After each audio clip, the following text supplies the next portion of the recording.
जब एक लड़की को चरित्रहीन बोला। क्या हुआ जी, इतने घबराए हुए क्यों हो? रश्मि की माँ ने पूछा। दरवाज़ा बंद करो, पहले फिर बताता हूँ, कहते हुए अशोक जी ने दरवाज़ा बंद कर लिया। अरे बाहर मेहमान है, बेटी को हल्दी लग रही है। मेहमान क्या कहेंगे, कुछ तो बोलिए।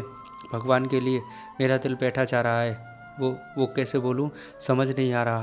पर हुआ क्या? हे भगवान, आपकी घबराहट देख के मुझे भी बहुत बेचैनी हो रही है। रमा की माँ, लड़के वालों का फ़ोन आया था, घर बुलाया है। बोला ज़रूरी बात है। मुझे तो चारों तरफ सिर्फ अंधेरा ही दिख रहा है, कहीं उन्हें रमा का सच पता तो नहीं चल गया। फिर हम क्या करेंगे? हे भगवान, तीसरी बार शादी कट गई तो फिर हमारी बेटी घर पे ही रह जाएगी। 32 साल की हो गई है रमा, समाज में किसी को मुंह दिखाने लायक नहीं रहेंगे। और रमा तो पहले से ही शादी के खिलाफ थी। हे प्रभु, अब बस बहुत हुआ। कब तक उस गलती की सज़ा हम लोगों को देंगे? अब तो ये अंधेरा हमारे जीवन से हटा दें। तुम चिंता ना करो रमा की माँ, मैं अपनी बेटी के जीवन से उस अंधेरे को हटा के ही रहूँगा, बदले में चाहे जो कीमत चुकानी पड़े। मैं जाता हूँ, तुम यहाँ सब संभाल लेना, बस किसी को भी ये बात पता ना चले। जी ठीक है, पर बात बिगड़े ना, बस रमा की माँ ने कहा। अशोक जी जैसे ही लड़के वालों के घर पहुँचे, उनके अंदाज बदले हुए थे। मानव के पिता ने कहा, अशोक जी बाहर आइए, बात करते हैं। जी जी ज़रूर आइए, कहिए क्या कहना था? जी हमें रमा का सच पता चल गया है, और इसी की वजह से उसकी पहले भी 2 शादियाँ कट गई थी। क्यों, सही कहा ना मैंने? सर झुकाए हुए अशोक जी ने स्वीकृति में सर झुका लिया, हाथ जोड़ के खड़े हो गए। सिर्फ इतना बोल पाए, रमा निर्दोष है, और रो पड़े और बोले, अब हमारी इज्जत आपके हाथों में है सिंह साहब। रमा को जल्द हल्दी लग चुकी है, कल बारात आने का मेहमान और मानव का रमा इंतज़ार कर रही है। सही कहा आपने, पर हम भी मजबूर हैं। समाज ऐसी लड़कियों को कहाँ स्वीकार करता है। हमारी एक शर्त है, जो आप पूरी कर दें तो कहिए ना, मैं हर शर्त मानने को तैयार हूँ। ठीक है, फिर आप अपना बंगला हमारे बेटे के नाम कर दीजिए, और सड़क वाली ज़मीन भी। वैसे भी आपका बेटा तो कौन सा इस छोटे शहर में रहने वाला है, आगे चल के वो किसी और को बेच दे।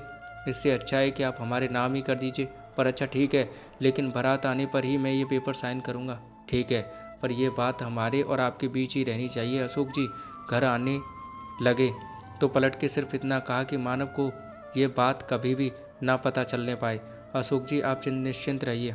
अब इधर रमा की माँ अशोक जी का बेसब्री से इंतजार कर रही थी। पलकें घर की चौखट पे टिक गई थी। अशोक जी को आता देख जैसे ही उनके पास जाने का सोचा, तो उन्होंने आंखों से सब ठीक होने का इशारा किया। रमा की माँ के कदम वहीं रुक गए, पर अनहोनी की आशंका उनको हो चुकी थी।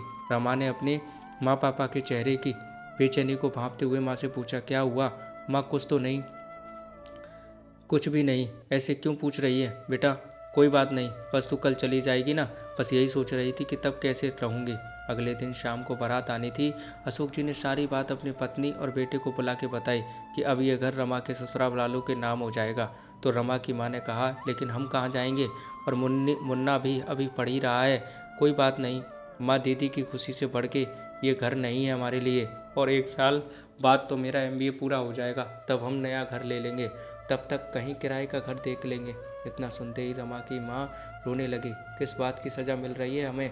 काश वो अंधेरा आता ही ना हमारे जीवन में। दरवाजे के बाहर रमा खड़ी सारी बातें सुन चुकी थी। अब सच्चाई उसके सामने थी। बारात दरवाजे पर थी। तभी मानव के पिता ने अशोक जी को बुलाया। अशोक जी जैसे ही उनके पास गए, उन्होंने तुरंत पूछा, काम हो गया तो आगे की बात करें। तभी पीछे से रमा की आवाज़ आई, हाँ हाँ हो गया अंकल जी, पुलिस खड़ी है आपके स्वागत में। मानव के पिता का गुस्सा 7वें आसमान पे था। उन्होंने बोला, लड़की तुम्हारी इतनी हिम्मत कि हमारी बेइज्जती करो, चरित्रहीन कहीं की। इसीलिए 2 बार तेरी शादी कटी। तुझसे कौन शादी करेगा जो पहले ही अपनी इज्जत गंवा चुकी हो? वो तो तेरे बाप पे तरस खा के हम तैयार हो गए थे शादी के लिए। अगर तेरा सच यहाँ लोगों को पता चल जाए तो कोई तुझसे शादी नहीं करेगा, जीवन भर कुंवारी ही रह जाएगी, समझी? फिर तो बहुत अच्छी बात है। अगर कोई 12 साल की उम्र में मेरे साथ हुई ज़बरदस्ती को मेरे चरित्र से जोड़ के देखता है, और अगर किसी महिला का बलात्कार होने से वो चरित्रहीन और शुद्ध हो जाती है, तो नहीं करनी मुझे शादी ऐसे इंसान से जिसकी सोच इतनी घटिया हो। और ये सच्चाई मैंने खुद बताई थी मानव को, ताकि वो किसी अंधकार में ना रहे। रिश्ते की शुरुआत सच्चे हो, पर मुझे नहीं पता था कि आप बाप बेटे सच जान के उसका ऐसा फ़ायदा उठाएंगे। और हाँ, अब पुलिस को ये भी बता दीजिएगा कि मानव की पहली पत्नी 2 दिन में ही क्यों दुनिया छोड़ के चली गई थी। अशोक जी रमा की तरफ देखने लगे। तो रमा ने कहा, हाँ पापा, मैंने ही मानव को अपना सच बताया था और इन लोगों ने मानव की पहली शादी की बात हमसे छिपाई थी। पापा, ये घर आपका था और आपका ही रहेगा। माँ, रो नहीं। तब मैं छोटी थी, मुझे चारों तरफ अंधेरा और हर कोई गलत ही दिख रहा था। जिसने जैसे बोला मैंने वही किया। गलत के लिए आवाज़ नहीं उठा पाई, पर अब नहीं, अब मैं गलत बर्दाश्त नहीं करूँगी। क्यों सिर्फ और सिर्फ औरत के ही चरित्र की परीक्षा होती है। वो मेरे जीवन का अंधेरा था जो अब छट चुका है। अब मैं अपने डर पर जीत चुकी हूँ। माँ, क्या बिना शादी के एक औरत समाज में सम्मान नहीं पा सकती? क्या औरत सिर्फ शादी करके ही पूरी हो सकती है? नहीं ना, मैं इस विवाह से इनकार करती हूँ। तो दोस्तों, आपको क्या लगता है, क्या इस लड़की का ऐसा करना सही था? कमेंट में बताइएगा। इसके अलावा आपको ये कहानी कैसी लगी ये भी बताइएगा दोस्तों, और प्यारी प्यारी कहानी सुनते रहने के लिए चैनल को सब्सक्राइब कर लीजिएगा। थैंक यू सो मच दोस्तों।